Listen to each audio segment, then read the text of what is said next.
La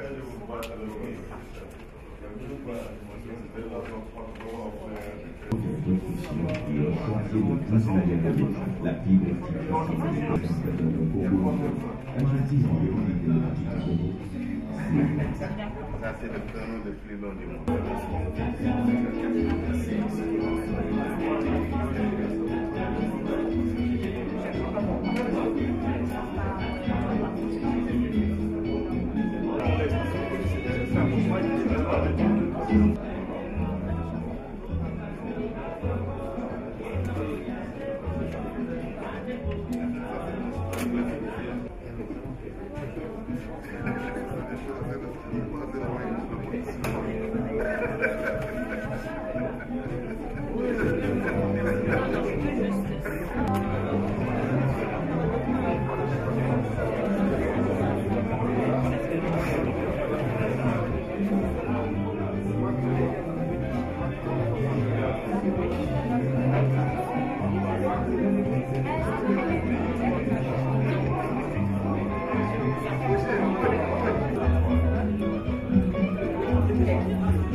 Oui,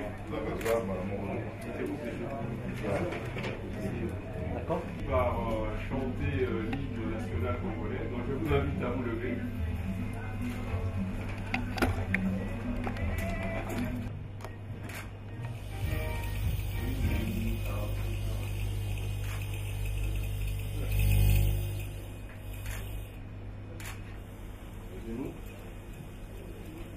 Par le sang et par le corps pour l'indépendance, sur le front que nous l'entends tomber, et pour le monde, prenons le plus bel élan, dans la guerre au peuple ardent, dans le labeur, nous bâtirons un pays plus beau qu'avant, dans la paix, citoyens.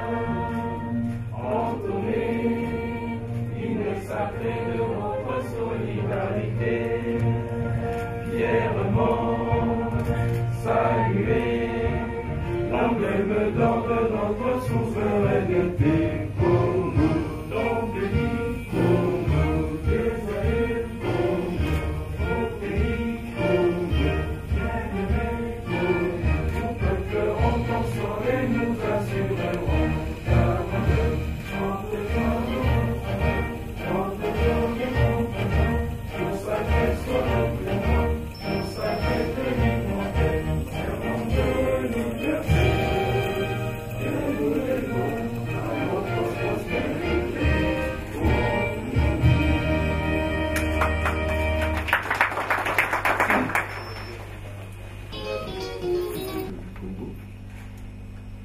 Messieurs le secrétaire général de Maroc Export, messieurs les directeurs de hautes études en sciences sociales en Sorbonne, chers invités, chers amis de l'association de cadres et étudiants congolais au Maroc, chers compatriotes, aujourd'hui nous célébrons le 54e anniversaire de l'indépendance de la République démocratique du Congo qui a eu lieu le 30 juin. C'est avec beaucoup de joie, au nom de la CEPOM, que je vous souhaite la bienvenue à cet événement et je vous remercie de partager avec nous cet événement, la célébration de cet événement important. Nous allons avoir deux temps, une conférence débat qui va être suivie d'un cocktail dînatoire. Alors sans plus tarder, je passe la parole à Joseph Chamanda, journaliste à l'économiste, qui va animer le débat. Merci. Je vais faire de la modération. Précision encore. Bon, alors, le micro, ils m'ont failli, mais c'est pas grave, je vais encore pour faire c'est bon, c'est pas un problème. Donc, je vais vous expliquer un peu comment. Je je vais expliquer le déroulé de la soirée. Nous aurons droit à 2 petites conférences. On sait que tout le monde est fatigué, c'est vendredi, donc on ne va pas vous retenir très longtemps. La première intervention, c'est de monsieur le secrétaire général de Maroc Export. Alors pourquoi Maroc Export ici, parmi nous? Tout simplement parce que vous le savez très bien, depuis moi, de par mon métier, tous les jours je suis invité en moyenne à un colloque sur les relations économiques entre le Maroc et l'Afrique subsaharienne. Le Maroc Export est un des bras armés de la politique économique, de la stratégie économique du Maroc sur la région de l'Afrique subsaharienne. Donc nous avions estimé qu'il était très intéressant pour nos invités nous-mêmes de découvrir un peu ce qu'ils font, qu'ils nous parlent concrètement de leurs résultats. Ne vous en faites pas, on aura des questions à lui poser tout à l'heure. Il ne s'agit pas de vous abreuver de conférences et de discours, mais c'est surtout de vous qui allez poser des questions. Donc, 20 minutes pour lui accorder, j'y veillerai personnellement parce que je couperai le micro au cas où il dépasse. La deuxième intervention sera le professeur Elike Amboko. Je remercie d'avoir répondu à notre invitation. Malgré ses nombreuses occupations, je vous assure qu'il est tout le temps dans les avions. Alors, il doit avoir presque 1 million de miles. C'est de l'économie, ça. Donc, on est très heureux de vous recevoir. C'est un grand historien. Il enseigne à l'école de hautes études sociales à Paris et à la Sorbonne. Donc, les Congolais un peu moins jeunes qui sont dans la salle le connaissent parfaitement. Tous on a étudié, on a lu ses écrits au collège, même au lycée. Donc, il va nous parler un peu de transformation de notre pays et même de l'Afrique. Pour ceux qui ont des questions, il est là pour répondre depuis l'indépendance jusqu'à aujourd'hui. Donc, sans plus tarder, parce qu'il ne s'agit pas de... C'est pas moi la star aujourd'hui, c'est plutôt vous. Monsieur le secrétaire général de Maroc Export, à vous la parole. Donc, vous avez 20 minutes. Vous allez poser des questions à la fin. Juste pour pouvoir organiser cette conférence. Vous vous présentez, vous posez votre question, soyez précis, concis, et pas trop long, s'il vous plaît. Merci beaucoup. À vous la parole. Merci, M. Charamba.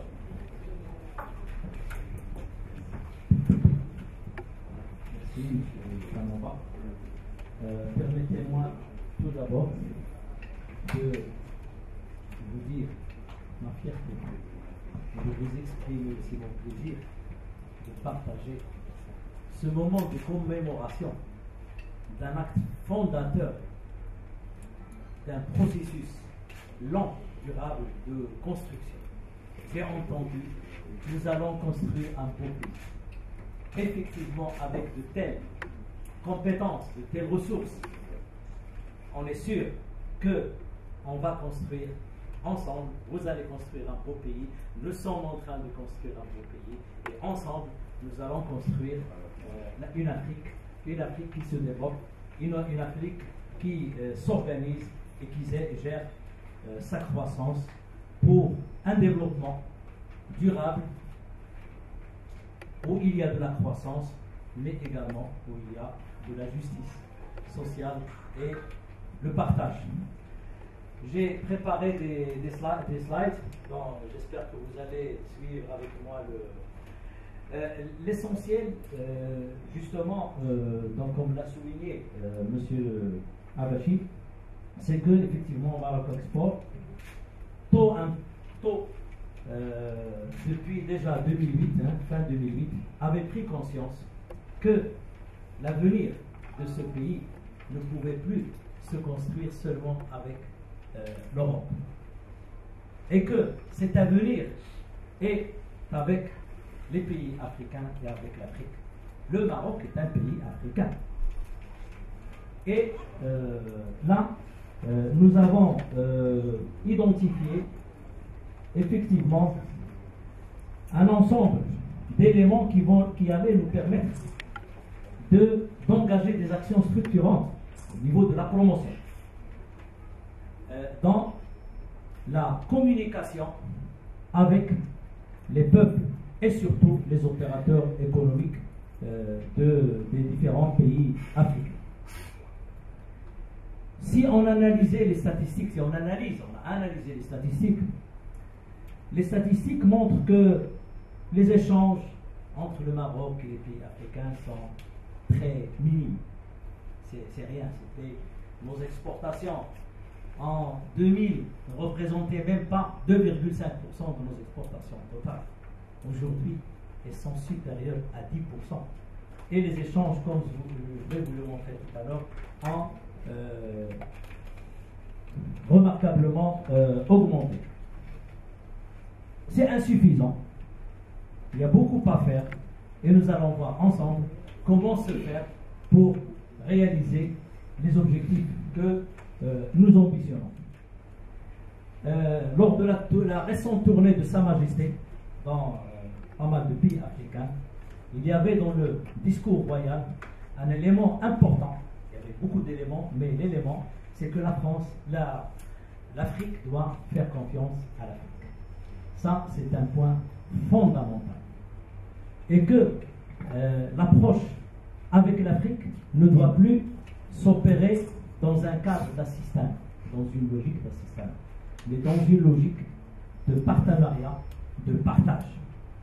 C'est très important. Pour ce qui est de l'expérience, avant d'aborder l'expérience de Maroc Export, permettez-moi d'abord de vous, chose que vous savez, que vous connaissez, que notre pays est un pays historiquement ouvert sur le monde. C'est un pays africain qui est ouvert sur le monde. Deux éléments actuellement sur l'ouverture économique de notre pays, tout simplement, c'est les accords de libre-échange que nous avons contractés avec les principales régions économiques du monde et les principaux acteurs du monde, y compris les régions ou les groupements économiques africains dans certains accords, notamment avec l'UOMOA, sont en cours de ratification. Donc, le Maroc est un pays ouvert. Nous avons signé des accords de libre-échange avec 55 pays et des accords préférentiels avec 23 pays. Le degré d'ouverture de notre pays, économiquement parlant, peut être montré à travers un ratio qui est tout simple. C'est le ratio de nos échanges, le volume ou la valeur de nos échanges sur notre PIB, qui a évolué effectivement. En 2013, il est à 64%. Si on se limite seulement aux échanges de biens, la balance commerciale, on n'intègre pas les services. Si on intègre les services, le ratio sera encore plus important. Et depuis maintenant, depuis 10 ans, nos importations ont été multipliées par 2,5 et nos exportations ont été multipliées par plus de 2,3.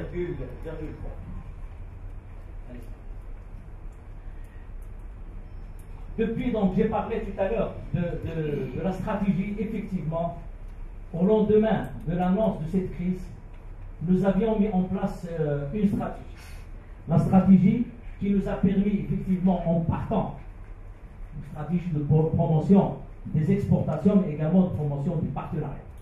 C'est très important. On ne se limite pas à la promotion des exportations, mais on promeut ce qu'on appelle l'internationalisation de l'entreprise et la mise en œuvre de partenariats mutuellement gagnants. Donc, les secteurs qu'on avait ciblés, c'est essentiellement les secteurs des plans sectoriels structurants que le Maroc a adopté, que vous connaissez tous, le plan pour l'émergence industrielle avec sa variante nouvelle de l'accélération de l'industrialisation, le plan vert, le plan halieutique et les autres.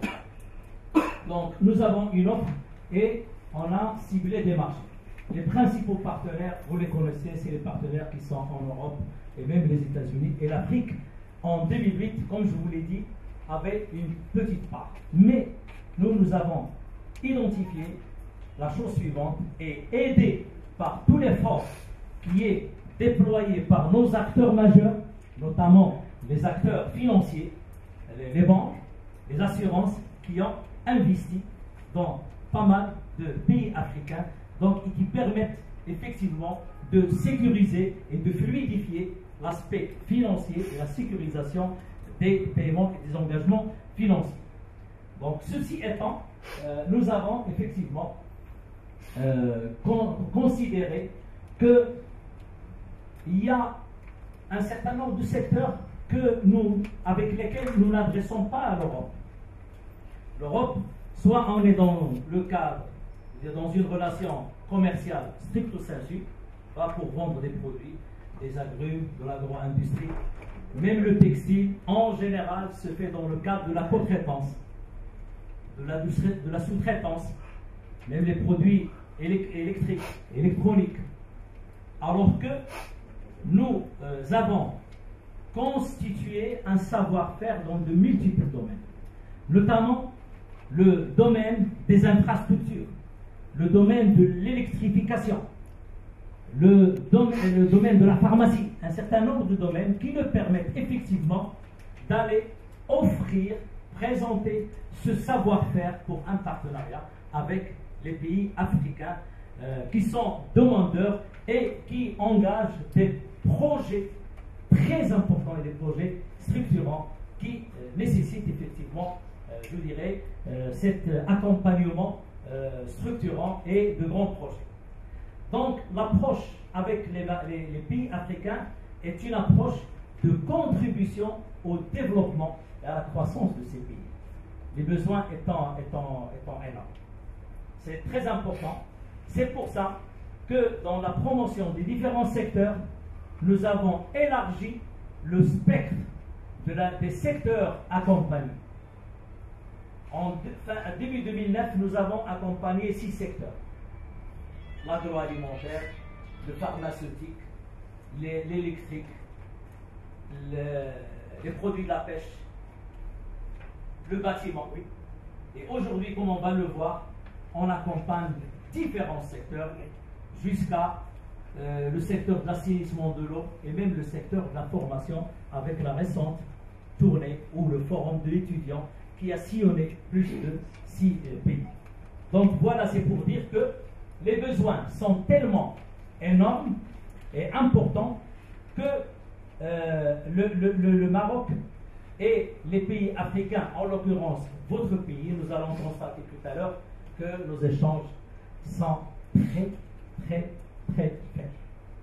Commerciaux, il y a des échanges commerciaux.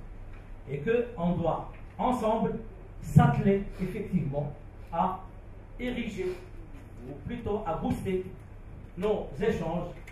Effectivement, il y a encore des contraintes logistiques, réglementaires, et au niveau des accords. Cependant, il y a un certain nombre, il y a des évolutions qui s'opèrent pour faciliter effectivement ces contraintes, je dirais pour lever les contraintes logistiques et réglementaires. Donc la triptyque, juste pour que vous ayez une idée de notre stratégie, on a des secteurs, on a des marchés et on déploie un certain nombre de mesures pour permettre à ce couplage d'être fructifié. Allez. L'Afrique, vous le savez tous, l'Afrique, c'est le continent africain, mais il y a des pays africains. L'Afrique, c'est des Afriques, c'est des marchés.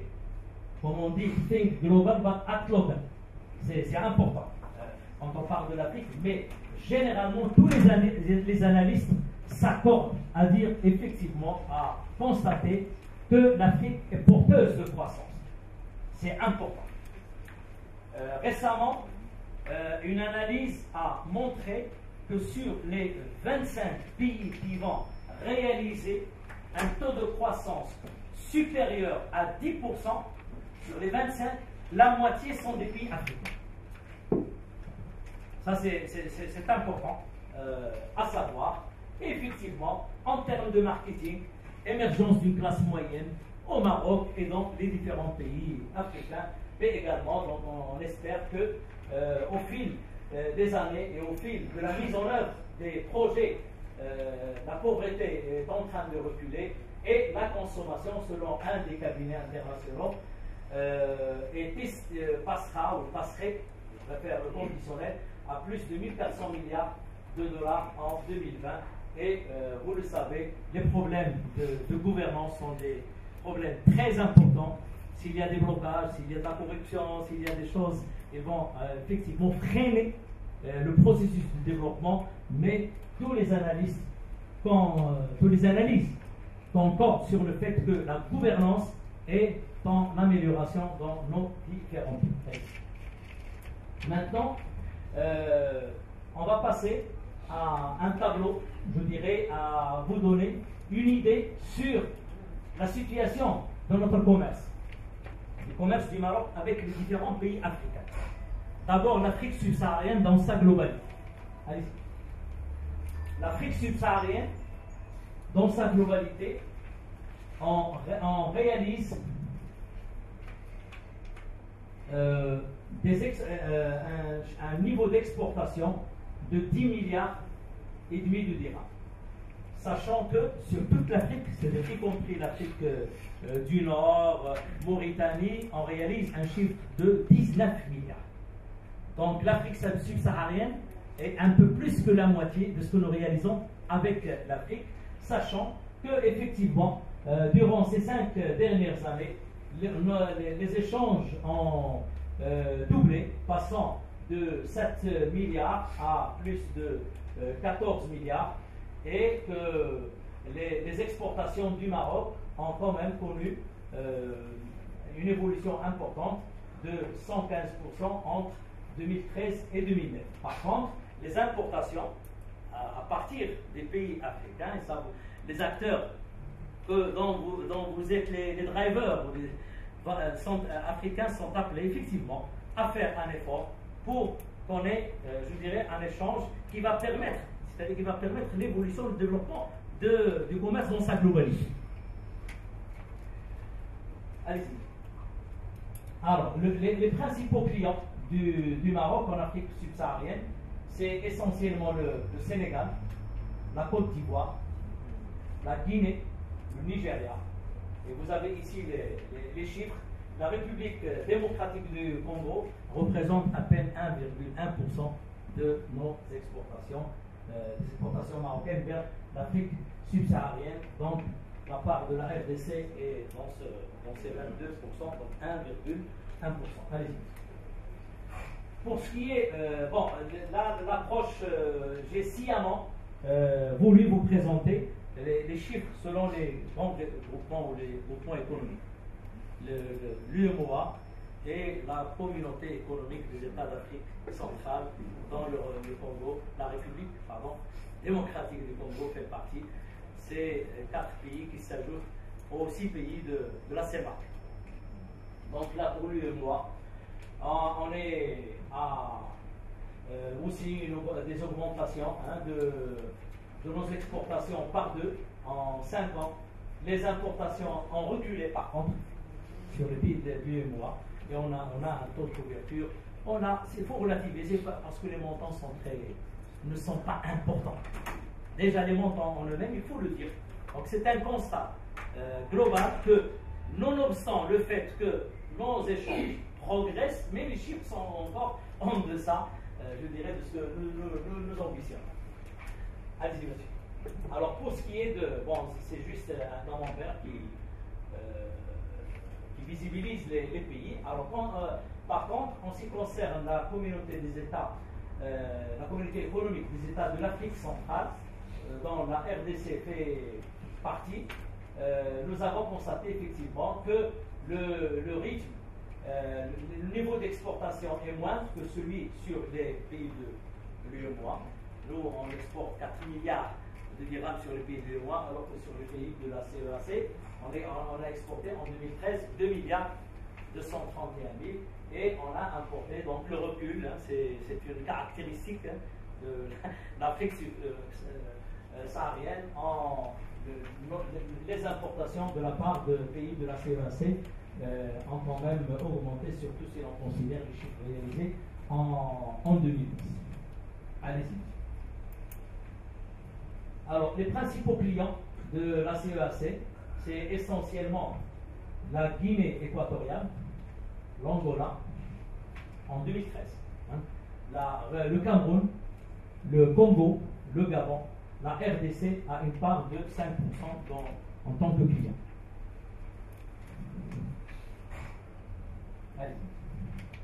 Alors, pour ce qui est de la balance commerciale du Royaume du Maroc avec la République démocratique du Congo, c'est une balance commerciale hyper excédentaire en faveur du Maroc, mais pour des montants, pour des petits montants. Je veux dire quand même qu'on a exporté à peine, même si on augmente un peu, 111 millions de dirhams en 2013 et on a importé 53 millions de dirhams. C'est des chiffres, je dirais, très. La RDC est le 19e client du Maroc en Afrique subsaharienne et la RDC est le 20e fournisseur du Maroc dans les pays d'Afrique subsaharienne. Allez. Chez Bogaba, rapidement, il vous reste 2 minutes. Non, pas 2 minutes. Parce qu'on m'avait dit qu'il y avait une demi-heure. Allez-y. Bon, les principaux produits, allez-y, exportés, les principaux produits importés, on importe de chez vous juste le bois. Hein. Voilà. Un petit peu bois, parce que 13 millions de dirhams, c'est pas un montant important. Allez-y. Voilà, donc allez-y. Donc ce que nous déployons, Khalbachi tout à l'heure a parlé des actions de Maroc Export, ce que nous déployons effectivement, c'est essentiellement de ce qu'on appelle les B2B. Les B2B, et matérialisé par la formule de la caravane de partenariat. C'est en général des missions dans lesquelles nous mobilisons plus, je dirais, un nombre important d'opérateurs de divers secteurs, avec où ces missions sont conduites généralement pour le ministre chargé du commerce extérieur, et ce sont des missions où il y a le B2B, où il y a ce qu'on appelle le B2G, où il y a de la communication. Et jusqu'à maintenant, nous avons organisé 7 caravanes ayant sillonné 18 pays et on vient récemment d'organiser aussi une B2B africain en Afrique avec la Banque populaire. C'est une nouvelle formule que nous sommes en train effectivement de développer pour travailler en partenariat avec les acteurs majeurs du Maroc, notamment les acteurs financiers, les banques et non seulement le B2B, mais aussi l'invitation d'opérateurs africains, hein, leur invitation pour venir visiter des salons, visiter des sites industriels, établir des contacts suite aux caravanes, sachant que les différentes caravanes que nous avons organisées, je vais en parler tout à l'heure, vous laissez M. Abachi quand même le bénéfice d'avoir 10 petites minutes, hein, et puis après 10 petites minutes. Non, je vous accorde 5, la moitié. Allez-y. Donc, les secteurs, comme j'en ai parlé tout à l'heure, ce sont des secteurs très diversifiés qu'on peut catégoriser en 3 grands secteurs. C'est le secteur des infrastructures et des travaux, les bâtiments, les infrastructures, les secteurs des produits de consommation et les services. Et là, vous avez effectivement une panoplie de secteurs dans lesquels on peut bâtir un partenariat novateur et de partage. Allez-y. Donc vous avez les secteurs dans lesquels on peut effectivement réaliser des partenariats. Alors la démarche de ce qu'on appelle la caravane le B2B, de plus en plus on sectorialise nos missions. On ne fait pas toujours les mêmes caravanes, mais quand on revisite un pays, c'est pour faire le suivi de ce qui a été établi avant et aussi pour emmener de nouvelles entreprises dans des secteurs qui ont été identifiés avant. Donc, il y a quand même une logique de capitalisation des résultats des différentes actions. Et là, effectivement, vous allez constater qu'au cours de la caravane, la RDC a quand même 20% de ce qu'on a réalisé, puisqu'on y a réalisé 2 grandes caravanes. C'est la 3e caravane et la 7e récemment l'été dernier. D'ailleurs, on a même organisé un séminaire de restitution ici au Maroc, en invitant effectivement les opérateurs qui ont réalisé des affaires ou qui ont discuté et mis en place des projets dans divers secteurs. Allez-y, monsieur. Voilà, donc l'approche, c'est pas seulement la caravane, c'est le B2B en général. Donc 18 pays africains couverts, la Mauritanie, le Sénégal, etc., la RDC, vous voyez, la République démocratique du Congo. Plus de 500 entreprises marocaines ont participé. Juste pour vous donner un chiffre, sur les 900 entreprises qui exportent vers l'Afrique en général, 500 ont été accompagnés par Maroc Export. Juste pour que vous ayez ce chiffre en tête. Allez-y. Alors, l'évaluation des résultats de la 7e caravane qui a concerné la RDC, c'est effectivement le nombre de participants congolais, la République démocratique du Congo, était le nombre le plus élevé, c'était 457 participants pour 354 pour le Congo et 362 pour le Kenya. Donc plus de 170 participants avec une forte représentativité au niveau de la République démocratique du Congo. Et là, les secteurs porteurs, c'est le BTP, l'agro-industrie, et les services technologiques. Allez-y. Alors, toujours dans cette perspective, je dirais, ou plutôt dans cette logique d'évaluation, nous avons donc pour les différents secteurs qui ont participé à cette mission identifié les perspectives. Donc il y a les perspectives de développement commercial à court terme pour la République du Congo, c'est l'agro-industrie, les produits de la mer, la pharmacie et la santé, les technologies de l'information et le conseil. Pour le moyen terme, c'est-à-dire entre 6 et 12 mois, c'est le BTP, l'électricité électronique, les IMME et la parachimie et la plasturgie. Juste pour donner une idée sur, je dirais, les projets qui, la temporalité, je dirais, de la réalisation des secteurs porteurs compte tenu de la participation des entreprises marocaines, mais aussi du matching fait avec les opérateurs des pays concernés. Là, là, c'est pour les projets en RDC. Ça, c'est des projets dans les BTP, infrastructures, l'agriculture, la santé, la pharmacie, l'énergie. C'est tous les projets qui ont été identifiés. Et je dirais, par exemple, les appels d'offres, etc. Donc, on avait une démarche structurée au départ. On avait identifié les principaux projets et on a mobilisé les entreprises marocaines et les acteurs marocains pour justement discuter ces projets-là. Allez-y.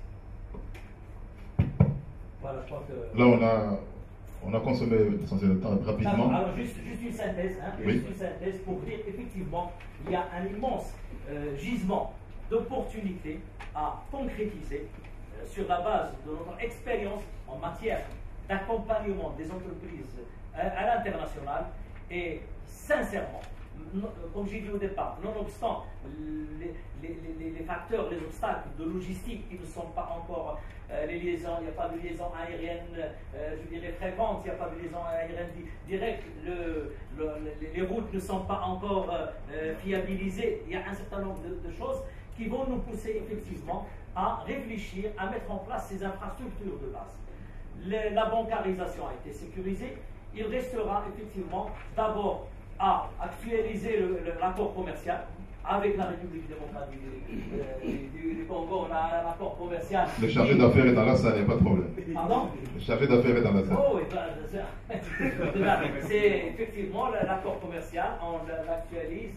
Et puis, pour ce qui est du partenariat, juste pour dire qu'on a non seulement un partenariat bilatéral à engager, mais on peut aussi envisager la concrétisation de projets dans le cadre de ce qu'on appelle un partenariat triangulaire.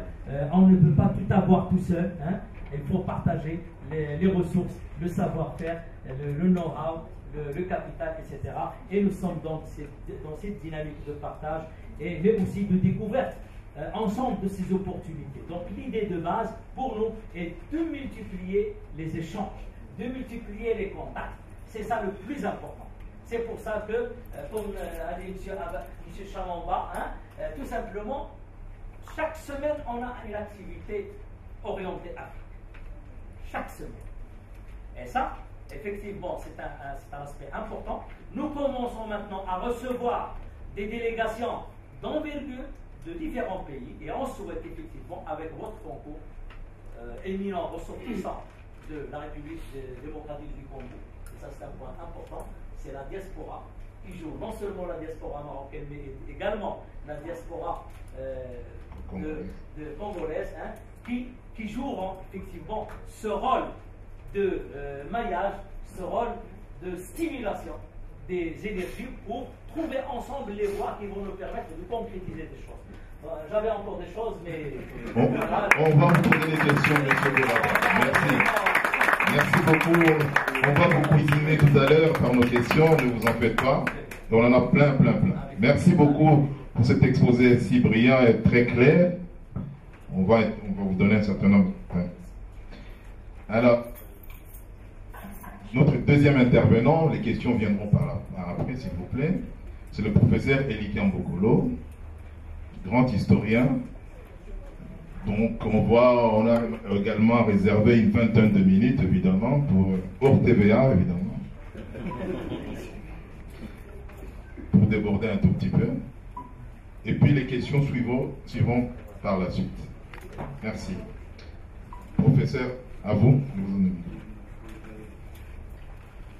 Le micro, merci beaucoup. Bien sûr, 20 minutes, c'est un peu court, surtout lorsque on revient tout chaud de Kinshasa, mais je vais essayer de m'y tenir. D'abord en commençant par remercier tous les compatriotes qui m'ont fait l'honneur de m'inviter ici. J'ai accepté cela avec, sans réserve immédiatement, je crois, autant que je me souvienne, parce que j'ai eu à l'École des hautes études en sciences sociales un de nos doctorants qui faisait une thèse sur l'émigration congolaise au Maroc, et il en donnait une vision extrêmement sombre et même négative, parce que c'était des paumés, des garçons et des filles, des pauvres types et des pauvres femmes, dont la plupart étaient dans la précarité, dans l'aventure et dans l'espoir finalement vain de passer un jour le détroit de Gibraltar pour aller en Europe, que beaucoup appellent encore aujourd'hui l'Ola, donc le paradis. Et j'ai été content de voir, en recevant les mails, les appels de téléphone, que ce n'était pas le cas et que nous avions ici au Maroc une diaspora très compétente, très active, et peut-être si en nombre elle est moins importante que celle que nous avons en Europe occidentale, je dirais qu'en qualité elle est plus homogène et probablement meilleure que ce que nous avons par exemple en France, où nous avons reçu beaucoup de Congolais dans les années terribles, les années 70, 80 et 90, où c'est en quelque sorte la lie de la société quinoise qui est venue en France et qui donc n'apparaît pas dans l'immédiat en tout cas d'une très grande utilité pour l'avenir du pays. On sait qu'elle se caractérise le plus souvent par des propos délirants, par des violences physiques contre des personnes. On a le droit de ne pas être d'accord avec les gens, mais on n'a pas le droit de les frapper, de les blesser, de les humilier et de mettre leur vie en danger. Ça, pour moi, c'est absolument inacceptable. Et comme je suis historien, s'il y a des précédents historiques, nous savons que c'est de cette manière que les fascistes italiens ont commencé, et c'est de cette manière que les SA allemands ont commencé avant que Mussolini et Hitler n'établissent les régimes totalitaires que nous connaissons. Donc nous sommes ensemble pour parler de choses dérangeantes, des choses sur lesquelles on ne peut pas être absolument d'accord, et des choses sur lesquelles il nous faut réfléchir sur un certain nombre de perspectives. Donc je ferai assez bref. La première chose, c'est l'indépendance. L'indépendance, contrairement à ce qu'un certain nombre de gens disent, l'indépendance, nous l'avons voulu. Ce ne sont pas les Belges qui l'ont voulu, ce sont les Congolais qui l'ont voulu. Et les Congolais se sont battus pour ça. Ils sont morts pour ça. La Belgique n'a commencé, au fond, à penser à la colonisation que très tard, en 1958, alors que la Guinée devenait indépendante, le Ghana était indépendant, je ne parle pas du Soudan, de la Tunisie et du Maroc. En Belgique, on montrait encore, lors de l'exposition universelle, des Congolais grimés en sauvages dans des sortes de zoos, comme c'était le cas à la fin du 19e et au début du 20e siècle. Donc nous avons voulu l'indépendance. Et comme disait, je pense, Kabasele tout à l'heure, Tozui, nous l'avons obtenu. Et d'une certaine manière, nous l'avons arraché des colonisateurs. Et donc cette date du 30 juin est une date extrêmement importante pour nous. C'est en fait la première date dans laquelle tous les Congolais se reconnaissent positivement, comme c'est la chose dans laquelle nous tous nous avons investi, soit physiquement, soit moralement. S'il fallait faire des comparaisons, je pense qu'elle est peut-être comparable, du moins par les images que j'ai pu voir et les textes que j'ai pu lire, à la date du 16 novembre 1955, lorsque Mohamed V est revenu dans sa terre natale et qu'il a été accueilli avec ce mélange d'enthousiasme et de frénésie qui caractérise les grands moments de l'histoire. Maintenant, il y a problème, parce que sur le 30 juin, les Congolais ne sont pas d'accord. Ça a commencé le 30 juin 1960 même, lorsque, vous le savez, au discours médiocre du roi des Belges, ont répondu deux discours congolais très différents dans le ton, très différents dans le contenu. Et ce désaccord de 1960 continue en quelque sorte à nous poursuivre jusqu'aujourd'hui. Juste un ou deux exemples. En 2003, vous savez que à la suite du dialogue inter-congolais, on est arrivé à un accord planifié par nos partenaires internationaux, notamment les gens des Nations Unies, dont l'intelligence et le savoir historique n'est pas la première qualité. Parce que ces gens-là jouent avec les dates. Et ils ont choisi comme date de fin de la transition le 30 juin 2005. On ne joue pas comme ça avec des dates importantes, parce qu'on ne savait pas ce que cette transition allait donner. Et donc, le 30 juin 2005, il est apparu qu'on n'était pas prêt pour la fin de la transition. Et donc, on a décidé, un peu en amont, de repousser la fin de la transition à 1 an, et donc de mettre le 30 juin 2005 en débat parmi les Congolais. En quelque sorte, de produire une sorte de confusion, de télescopage historique entre le 30 juin 1960 et le 30 juin 2005. Parce que, à cette occasion, un certain nombre de gens de la classe politique, des intellectuels et autres, disent on ne célébrera pas le 30 juin 2005 l'indépendance, et d'ailleurs, puisque c'est comme ça, l'indépendance, il y en a marre, ça a été une faute, on n'en veut plus. À cette occasion, j'avais d'ailleurs sur la RTNC lancé à la suite d'un débat fiévreux une sorte de slogan qui est à la mode dans certains milieux, le slogan qui était « Touche pas à mon 30 juin », en disant que si on enlève le 30 juin aux Congolais, il ne resterait en somme plus rien qui nous unisse.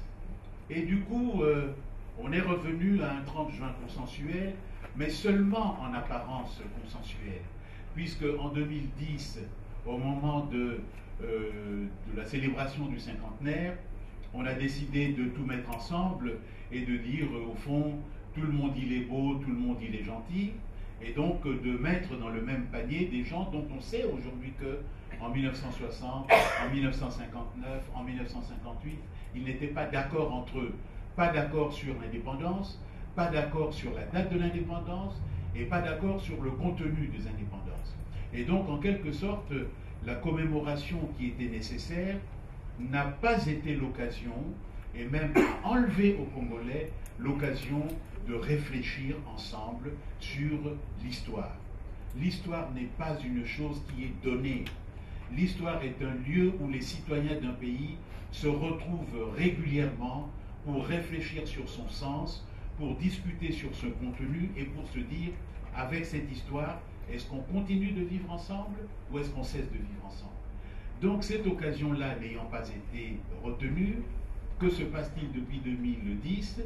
Il se passe un peu n'importe quoi. En 2014, ce qui se passera certainement, c'est un défilé de l'armée nationale congolaise, les FARDC, qui se préparent aujourd'hui, qui organisent leur défilé dans les faubourgs de Kinshasa. Et ce défilé du prochain 30 juin, on ne sait pas trop ce qu'il faut en penser. On va célébrer quoi? Les FARDC, célébrer quoi? Leur passé ancien, le passé de la force publique, ou le passé d'une armée qui, dans beaucoup de nos combats, a été une armée en déroute et en désastre. Le désastre, d'abord le désastre de 1960, je ne parle pas de ces violences sur les citoyens congolais à l'époque de la force publique. Ensuite, le désastre face aux rébellions, puisqu'il a fallu une intervention des forces de l'OTAN pour vaincre la rébellion en 1965. Ensuite, les désastres des deux guerres du Chabat, puisqu'en 1977, il a fallu l'intervention bienvenue du Maroc pour en venir en bout, et qu'en 1978, il a fallu l'intervention de la France et de la Belgique. Quoi d'autre? Les désastres des années 80-90, on voit par exemple que en 2006, ce ne sont pas les troupes congolaises, ce sont les troupes de la MONUC et les troupes de l'Union de l'Europe occidentale qui ont pacifié le Congo à la veille des élections. Donc nous avons par rapport à cette date du 30 juin une sorte de blocage psychologique, je ne sais pas, de blocage mémoriel et évidemment de blocage politique puisque nous ne savons pas trop quoi en faire. Du coup, tout le passé avant le 30 juin 1960 devient sujet à caution et tout le futur à construire après le 30 juin 1960 devient aussi très problématique.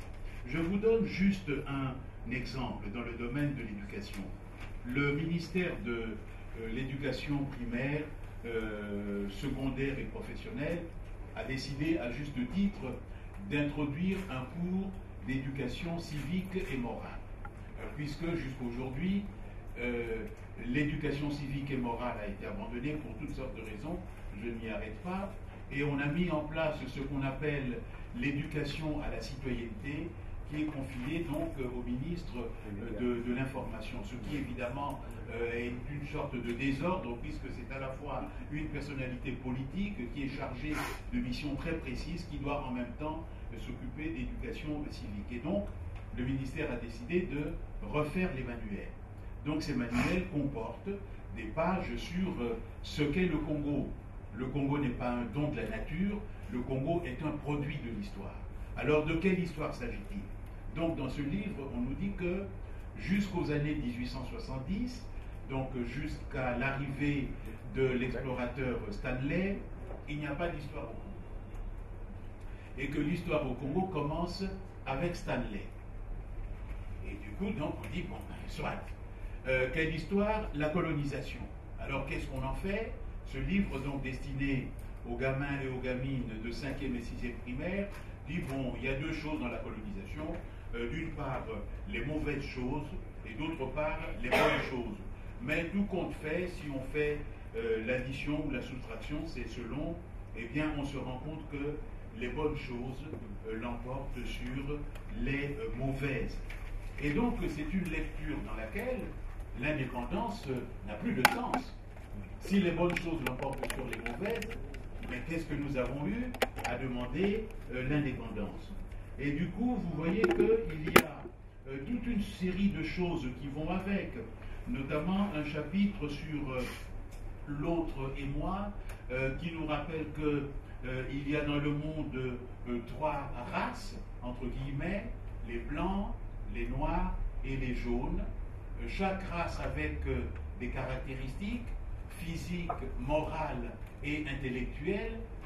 Vous croiriez lire un mauvais livre d'anthropologie physique de la fin du 19e siècle.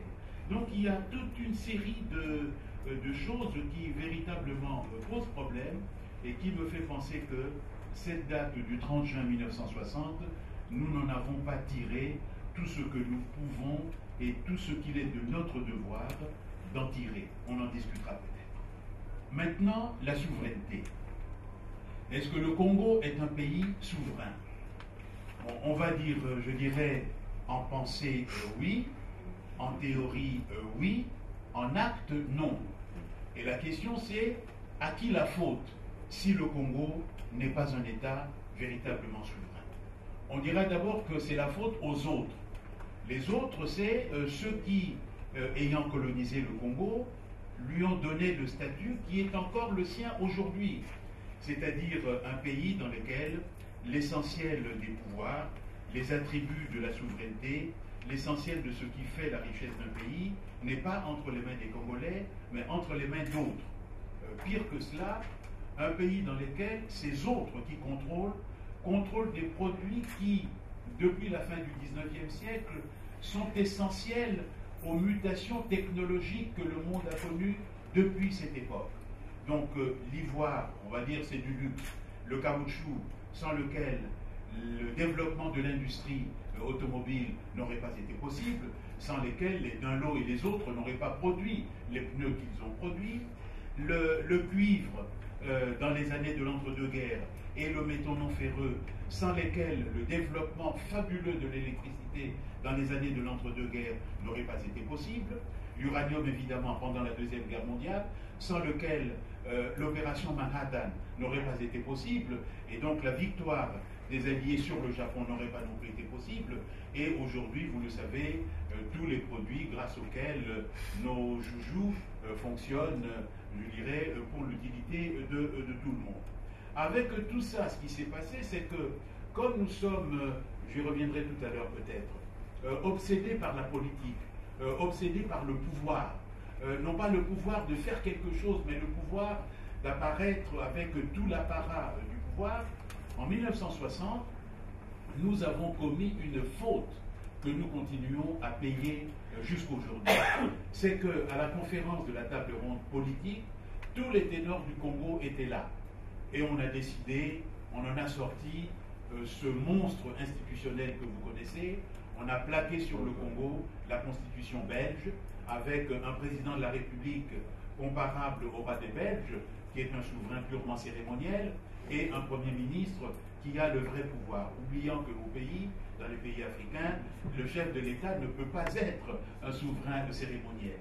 Et puis il y a eu une conférence de la table ronde économique, au cours desquelles on a envoyé les seconds couteaux, les jeunes inexpérimentés, les jeunes qui d'ailleurs pour la plupart passaient leur temps dans les bistrots et les boîtes bruxelloises et qui n'étaient pas là lors des signatures des actes les plus importants. Ce qui s'est donc passé, c'est que par manque de vigilance, nous n'avons pas vu que les compagnies qui étaient au Congo et qui dépendaient soit de la Banque Lambert, soit de la Société Générale de Belgique, étaient des compagnies de droit congolais, ce qui leur permettait d'éviter le fisc belge, mais qu'en un tour de main, en une nuit du mois de mai, je crois, 1960, ces compagnies de droit congolais sont devenues des compagnies de droit belge. En une nuit, le Congo a perdu tout son capital financier. Le général Mobutu a essayé évidemment par la suite, à l'occasion de la question du contentieux congolais, de revenir sur ça, mais évidemment les dégâts étaient faits, et vous savez qu'avec l'accélération des concentrations financières et bancaires, ce capital du Congo est dilué aujourd'hui dans toute une série de banques européennes, et il est absolument impossible de les retrouver.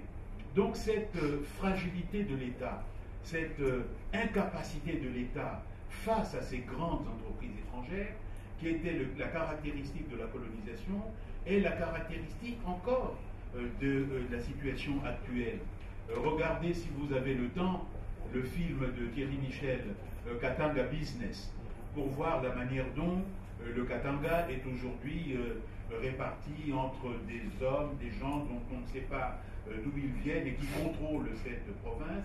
Et aujourd'hui, il y a un scandale avec Kamoto Corp Company, la première compagnie suisse, avant Nestlé, qui possède toute une série d'entreprises au Congo, dont le chiffre d'affaires est plus de 80 fois le budget de l'État congolais, qui fait des bénéfices importants et qui trouve le moyen, depuis plusieurs années, de ne payer aucun impôt à l'État congolais. Donc la souveraineté de l'État ne saurait en aucune manière être une affaire de drapeau. L'hymne national est important pour resserrer les rangs des citoyens. Elle se manifeste aussi par le contrôle que l'État exerce effectivement sur son territoire et sur ses ressources. On peut dire que notre État pourrait s'organiser pour contester cet état de choses. Il faudrait pour cela qu'il puisse s'appuyer sur un mouvement important de la société congolaise. Ce qu'il faut dire ici, c'est que ce mouvement, on ne le voit pas. Pendant les années 80, peut-être même pendant un moment des années 90, on entendait volontiers les Congolais de l'immigration dire dans une sorte de plaisanterie, mais qui était une plaisanterie qui disait quelque chose.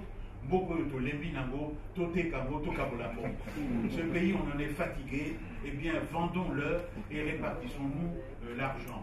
Les choses ont peut-être changé aujourd'hui dans ce sursaut de patriotisme que nous avons, notamment par rapport aux humiliations que le pays subit sur sa frontière de l'Est, sur sa frontière du Sud avec l'Angola et même sur sa frontière de l'Ouest avec le Congo-Brazzaville.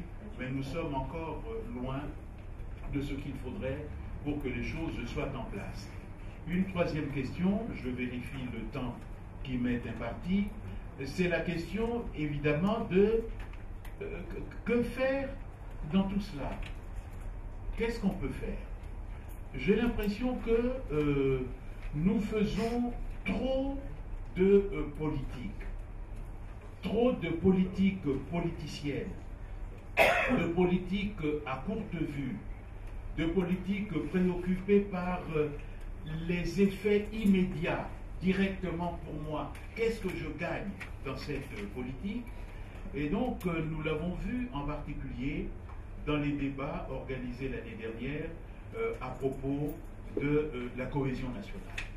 Je pense que le chef de l'État a eu raison d'appeler à ces concertations nationales pour définir les lignes d'une cohésion nationale. Mais la cohésion nationale dans notre pays a une histoire. En 1960, on parlait déjà de cohésion nationale.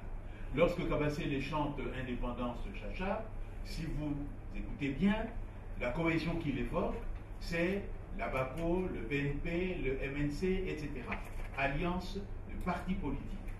Lorsqu'il évoque la cohésion nationale, c'est Arthur Pizzi, Bolia, Lumumba, etc., qui se sont entendus. Donc, coalition de personnalités politiques. Donc, l'année dernière, lorsque nous avons été amenés à discuter, nous avons discuté sur la question de cette cohésion nationale. Et donc, je passe sur un certain nombre de détails. Ce à quoi nous sommes arrivés comme proposition, en sachant que pendant cette conférence, les grandes puissances qui ont des délégations au Congo s'inquiétaient pour savoir est-ce qu'enfin ils vont s'entendre. Ils le disaient avec une certaine inquiétude, qu'est-ce qu'on va devenir s'ils s'entendent? Et donc nous, quand je dis nous, c'est un groupe de personnalités politiques, d'intellectuels congolais, sollicités par eux, donc un certain nombre de personnalités du pouvoir.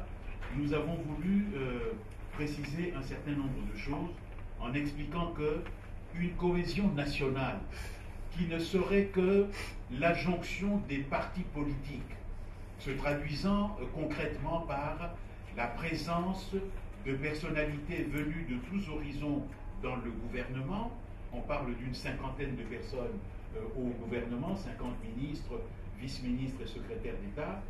Une telle structure ne correspond en aucune manière à une cohésion nationale. Nous disons, et nous avons présenté ces propositions, qu'il n'y a de cohésion nationale que si elle est appuyée sur la citoyenneté. Non pas une citoyenneté qui est un mot avec lequel on joue un slogan, mais une véritable citoyenneté. C'est-à-dire qu'il n'y a pas de citoyenneté sans solidarité. Et en réécoutant tout à l'heure l'hymne national, j'étais heureux de réentendre que le mot solidarité est dans l'hymne national. Et qu'il n'y a pas de solidarité si on ne va pas au-delà du concept de solidarité, si on ne l'inscrit pas dans un certain nombre de choses visibles, durables et en quelque sorte palpables pour le citoyen de base. C'est-à-dire une éducation accessible à tous et à toutes, une éducation gratuite au niveau primaire et au moins jusqu'au brevet de l'enseignement secondaire. En second lieu, une véritable stratégie de l'emploi, ce qui suppose qu'on cesse de rêver au coltan, au cobalt et à toutes ces choses, et qu'on développe une véritable politique en direction des petites et moyennes entreprises. Il y en a énormément sur le territoire national, dans les domaines les plus divers, de la mécanique, du bâtiment, du traitement des ordures, du recyclage, etc.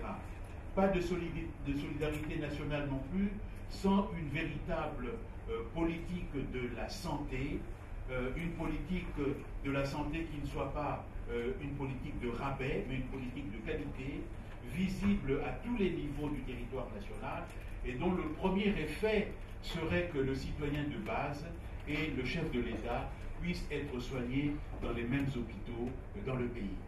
Je pense par exemple que, je dirais, comparaison n'est pas raison, mais tout de même, on voit par exemple qu'un citoyen normal à Paris qui aurait un cancer de la prostate va être soigné dans le même hôpital que François Mitterrand se faisant soigner pour le cancer de la prostate.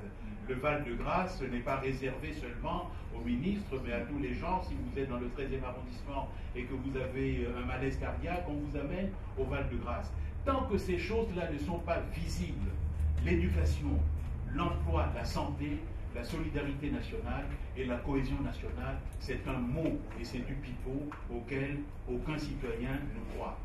Et il n'y a pas non plus de solidarité nationale sans ce qu'on pourrait appeler la sécurité sociale, c'est-à-dire la sécurité par rapport à l'État, la sécurité par rapport aux forces de l'ordre, la sécurité par rapport à la justice.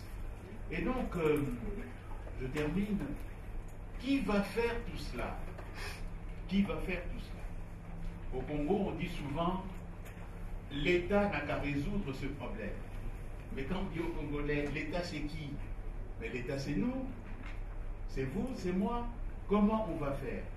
Nous avons un problème qui est le problème suivant, c'est que notre pays a vécu depuis 1959 un cycle très long, un cycle ininterrompu de violence qui représente 2, peut-être 3 générations. 1959, les rébellions des années 60, 1977-78, donc Chabat 1, Chabat 2, les guerres de 1980 avec le maquis de Laurent-Désiré Kabila, 1996-1997, 1998-2003, ajouter à cela les guerres de l'Est et ajouter les violences larvées qui se poursuivent dans le pays, puisque vous savez que le 30 décembre dernier, la ville de Kinshasa s'est levée avec des coups de feu incontrôlés, projetant les populations dans l'inquiétude et l'insécurité la plus grande. Les acteurs de ces violences, nous les connaissons, ce sont presque toujours les mêmes, des entrepreneurs politiques dont le seul objectif est, par la guerre, d'obtenir le pouvoir pour soi, et finalement sans aucun projet par rapport à l'avenir. Et le peuple congolais dans tout cela. Il me semble que nous devons nous dire un certain nombre de choses qui fâchent. La première, c'est que en deçà d'un certain seuil, non pas de la pauvreté, mais de la misère, il est impossible qu'un peuple se révolte. Lorsque la misère est trop grande, il est impossible que les gens se révoltent. Et c'est l'une des questions du Congo aujourd'hui. En deuxième lieu, lorsqu'à cette misère s'ajoute l'ignorance, cela rend la révolte impossible. Je vous donne juste un exemple. À l'université de Kinshasa, nous avons établi, ce qui est illégal, des concours de sélection. Et dans mon département, à la fac des lettres, la sélection, c'est simplement on demande aux jeunes gens, sur la carte de l'Afrique, identifier le Congo et nommer les États voisins du Congo. Vous ne le croirez pas, 2 étudiants sur 3 sont incapables de faire ça. Déjà de bien mettre le doigt sur le Congo, la RDC, pas le Congo-Brazzaville, pas l'Angola. Et si en plus de ça vous leur demandez dessinez, mettez un croquis du Congo et vous-même mettez autour du Congo ses voisins, 9 étudiants sur 10 sont incapables de mettre ses voisins. Et lorsque on leur dit de mettre la superficie de ses voisins en rapport avec le Congo, l'une des choses les plus étonnantes, c'est que le Rwanda déborde sur la Tanzanie, sur l'Ouganda et sur le Kenya. La misère, l'ignorance. En troisième lieu, nous avons la crédulité des gens. Une crédulité, je ne voudrais pas choquer ceux qui fréquentent ces institutions, une crédulité qui est entretenue, renforcée, accompagnée, diffusée quotidiennement par ces soi-disant prophètes qui s'instituent diseurs de vérité et faiseurs de miracles. Ajoutez à ça encore, j'arrêterai la liste des malfaisances à ce point, ajoutez à cela la sous-information. La presse écrite est en français, très peu de Congolais savent lire le français. La radio est à peu près inaccessible parce que les postes de radio et les piles coûtent cher. Une seule radio est de qualité, c'est Radio Okapi, qui est le plus souvent en français. La télévision, elle est inaccessible à 90% de la population parce que les télés coûtent cher, parce que l'électricité est très mal distribuée dans le temps et dans l'espace, et aussi parce que même dans les catégories sociales aisées, il y a une sorte de snobisme qui fait qu'on se vante volontiers de ne regarder que France 24, LCI, Afrique 24, Euronews et jamais, jamais, jamais la RTNC, TV 50, etc. Donc, ça veut dire que ce que l'on voit de l'Afrique et ce que l'on voit du Congo, ce que l'on pense du Congo, ça n'est pas ce qui se passe réellement au Congo, mais ce que ces gens disent du Congo.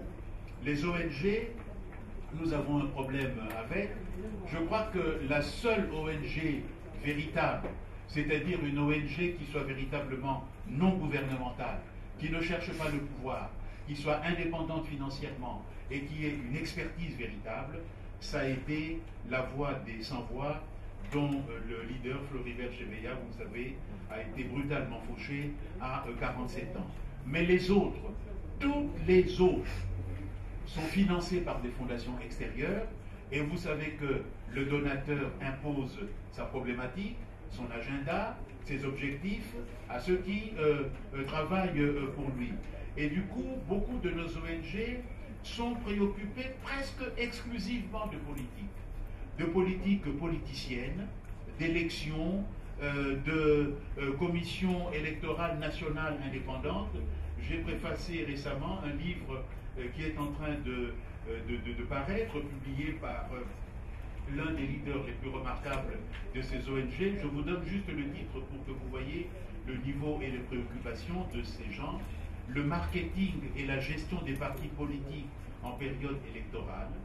Le sous-titre, stratégie pour la conquête l'exercice et la conservation du pouvoir. Alors, comme je vais souvent au Congo, je propose aux jeunes et à mes partenaires l'idée que nous devons créer des sociabilités novatrices et régénératrices. Je dis bien non pas des partis, non pas des ONG, mais des sociabilités novatrices et régénératrices. Nous avons au Congo beaucoup de formes de sociabilité qui ont ceci de particulier qu'elles intègrent beaucoup de gens, mais aussi elles excluent beaucoup de gens. Sociabilité familiale, sociabilité tribale, sociabilité provinciale et même sociabilité régionale, avec ce découpage absurde et fantaisiste entre un soi-disant Est congolais et un soi-disant Ouest congolais.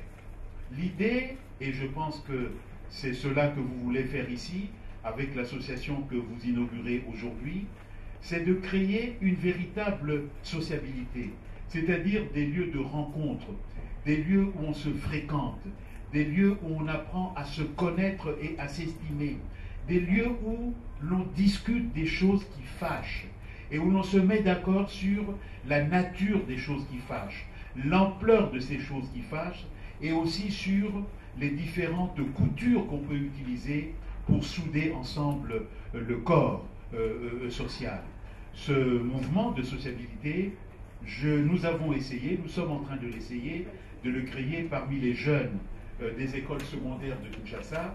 Et je pense que dans la diaspora, nous bénéficions des conditions particulièrement favorables pour arriver à créer ce type de sociabilité, grâce peut-être à l'éloignement du pays qui nous permet de loin de voir les choses sans la charge affective qui leur est souvent attachée, grâce aussi au fait qu'étant dans le pays des autres, nous apprenons mieux ce que nous avons en commun par rapport à ces autres, et grâce au fait qu'étant ensemble, l'exemple des meilleurs, des aînés, de ceux qui ont réussi le mieux, par leur expertise, par leur vie sociale, est de nature à entraîner les autres vers le haut. Parce que je pense, mais je donne ça au débat, que la diaspora sera certainement l'un des outils de la Renaissance congolaise.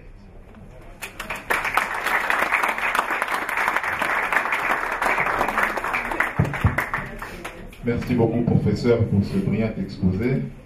En tout cas, on ne va pas vendre le pays, ça c'est sûr. On a renoncé. Parce que le commissaire au compte aura beaucoup de problèmes. C'est lui qui va procéder à l'évaluation des actifs. Alors, je vous propose qu'on prenne 3 blocs de questions, 3 par bloc, parce que pour rattraper un peu le temps, parce qu'on a quand même, comme d'habitude, donc on a commencé en retard, comme disent un proverbe quelque part en Afrique, les Suisses ont inventé la montre, mais nous avons le temps. Voilà. Donc je vous propose qu'on prenne 3 questions, 3 séries de questions, par bloc de 3. Alors, qui va commencer? C'est indépendamment des intervenants. Ça peut s'adresser à Maroc Export comme au professeur. Donc, vous présentez et puis soyez bref s'il vous plaît. Je m'appelle Bachir Thiam, je ne suis pas congolais, je suis sénégalais, donc on avait droit aussi au remerciement des non-congolais qui sont présents ce soir. Mais il a beaucoup vécu au Congo. Antuman est un Mauritanien, donc ça change tout. J'ai des questions aux 2 exposants. D'abord, à Maroc Export, je pense que vous l'avez dit, hein, vous avez dit qu'on avait beaucoup de problèmes de logistique, donc de transport, de mobilité des marchandises aussi. Si effectivement nos échanges aujourd'hui ne comptent pas, c'est parce que simplement on n'a pas mis les choses qu'il fallait mettre avant d'abord. Donc j'ai envie simplement de dire qu'on a peut-être mis la charrue avant les bœufs. Ce qu'il faut justement, c'est d'investir dans ces infrastructures qui nous manquent tous, qui nous désunissent d'abord. L'Afrique est découpée en morceaux.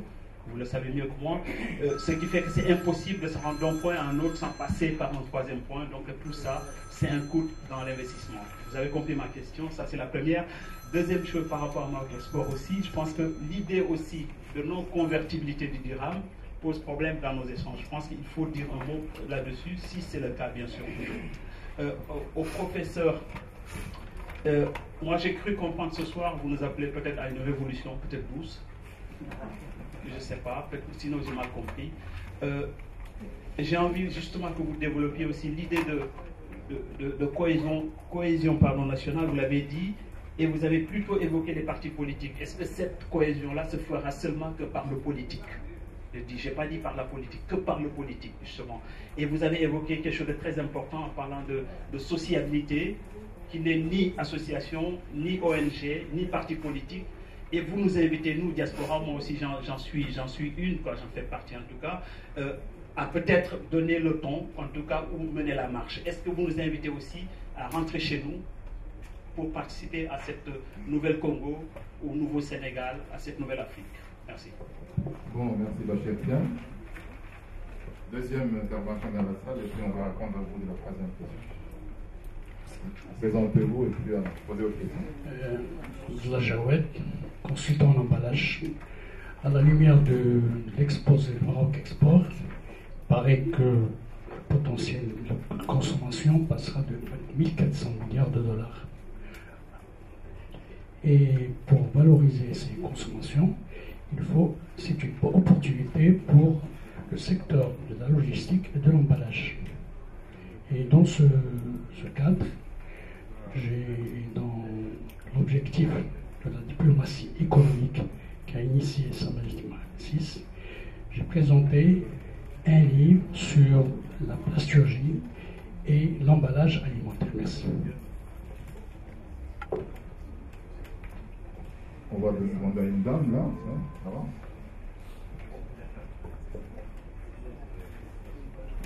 Vous vous présentez, vous posez la question s'il vous plaît, comme ça. Betty Wopete. J'ai 3 petites questions. Ma première question, c'est sur le Maroc Export. Lors de vos partenariats, vous avez dit que vous aviez des projets sur les perspectives des secteurs pour le développement. Il y a des projets que vous avez classifiés comme à court terme et puis d'autres à moyen terme.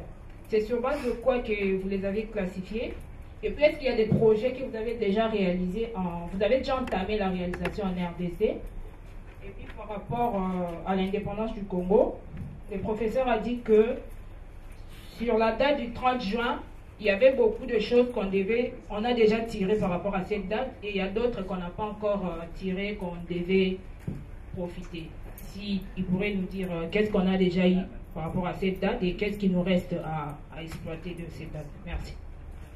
Bon, je vais demander, sinon on va perdre du temps.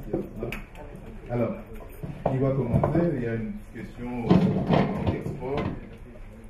Bon, si je vais essayer de résumer la pensée de mon ami Bachir Tian.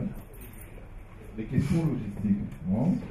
Votre action sur le continent, les contraintes logistiques et comment les lever, parce que c'est une problématique qui revient de manière récurrente dans les conférences. Comment est-ce que Coca-Cola arrive à vendre son produit partout dans tous les villages du continent? Comment il fait? Comment contourner les questions logistiques? Deuxième question, la convertibilité du dirham. Est-ce que ce ne serait pas plus aisé plus confortable pour des opérateurs marocains de pouvoir aller vers la convertibilité du dirham? Je sais que ça ne dépend pas de Maroc Export, mais donnez-nous votre point de vue là-dessus. Professeur, une question.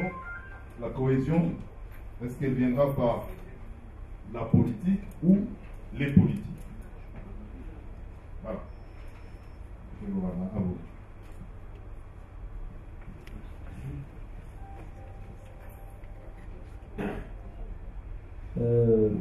La question de l'infrastructure est, je dirais, la question de base. On ne peut pas commercer et communiquer si on n'a pas une infrastructure qui nous le permet. La structure routière, la structure transport aérien, maritime, et pour faciliter effectivement la connectivité. La charrue avant les bœufs, je crois que là, toute chose requiert un délai de maturation. Le délai de maturation, c'est que maintenant, nos pays, après avoir acquis leur indépendance, sont en train de gérer un processus, des processus. Vous savez que l'Afrique est, je dirais, l'objet de convoitise et d'ambition de post-coloniale. Ces convoitises qui font que